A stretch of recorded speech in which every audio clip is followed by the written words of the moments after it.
everybody, welcome back to another video. Today we're going to be taking a look at a figure that is not quite a retro review in the way I review those, and then not new either. It's in between, it's in limbo, and that is the Vintage Collection Darth Vader on Horrible Card. If you're curious to see how I ended up with this figure and the card that is in such bad shape, please feel free to check out my mail call video from February. I'll link it.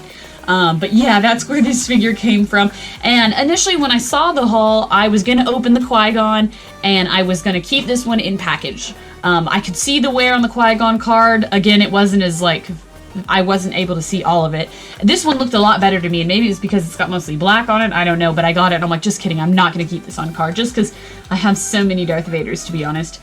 But yeah, there he is. The bubble on this one is smashed, it's crushed. The Qui-Gon Jinn one was not. It's from Empire Strikes Back, which is nice because I have a lot of those already. But I'm really pretty sure I don't have this one in Vintage Collection. I'm going to be sad if I do, but I don't remember ever getting this figure, at least on this card. I've gotten some Black Series figures, which are probably just repacks, to be honest. But yeah, Empire Strikes Back, Darth Vader. On the back we get the wave of figures. This was from, I think, probably the first wave, because I remember when the Luke and Leia came out, the Empire Strikes Back, and they didn't display the cards like this on all of them because they started switching to the vintage backing, which is interesting. On the back you do get a bit of a bio of Darth Vader. That's really interesting. It's very different compared to this year's Cara Dune and 2012's Qui-Gon. This is a 2012. This is a 2010 figure here. And it does show the original Darth Vader card, which is basically just what we have without the sticker.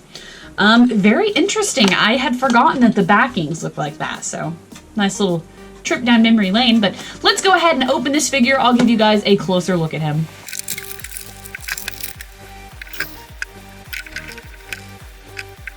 Alright guys, here is the figure close up, and you'll find out why I'm holding his head with the top of my finger like this.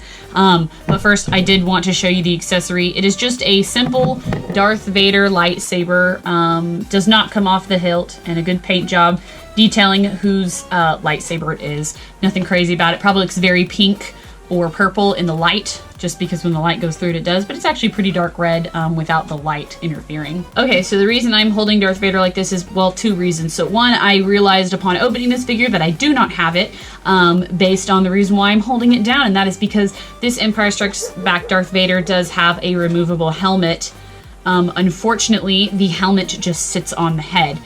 So I was about to be like, oh wow, that's awesome, but in the end it's kind of going to be a pain because none of the pieces click together.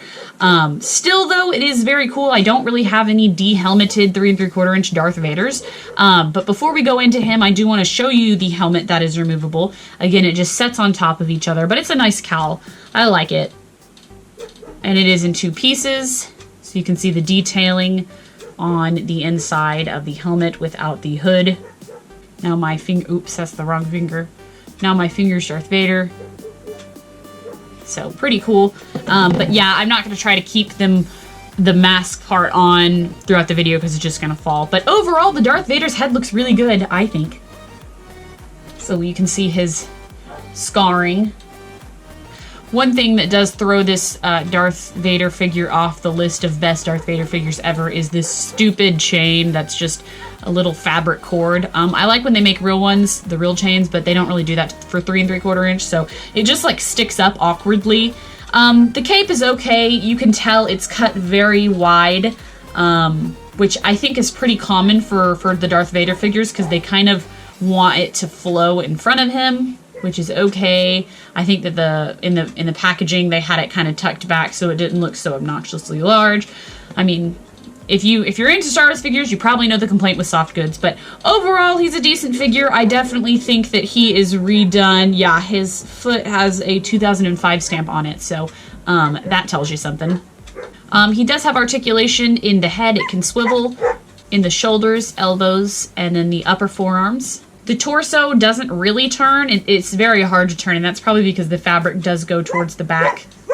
does go down the back of the figure. In terms of leg articulation, there's a swivel at the hip, the knee, and the ankle in terms of that. And then, yes, the elbows do bend inward, so you can probably get Darth Vader to hold his lightsaber with 2 hands, although it's pretty classic for him to hold it with just 1 hand. In terms of how I'm going to display this figure, though, I will probably not put his helmet on because it's going to get lost. It's going to fall over in the shelf and get lost between everybody's feet. And I don't have a non-helmeted Darth Vader. I have lots of ones with helmets on, so I'll probably keep him with his helmet off.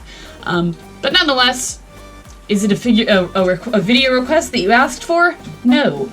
But it was something that I had, and so I figured I would do a review over it. It's very random, 2010 Vintage Collection Darth Vader, but here we are. So anyways, guys, let me know what you think in the comments below of this figure. Is it one that you have yourself personally in your collection? How does it rank on your 3 3/4 inch Darth Vader best figure scale, if you have one of those? If you don't, you need to make one.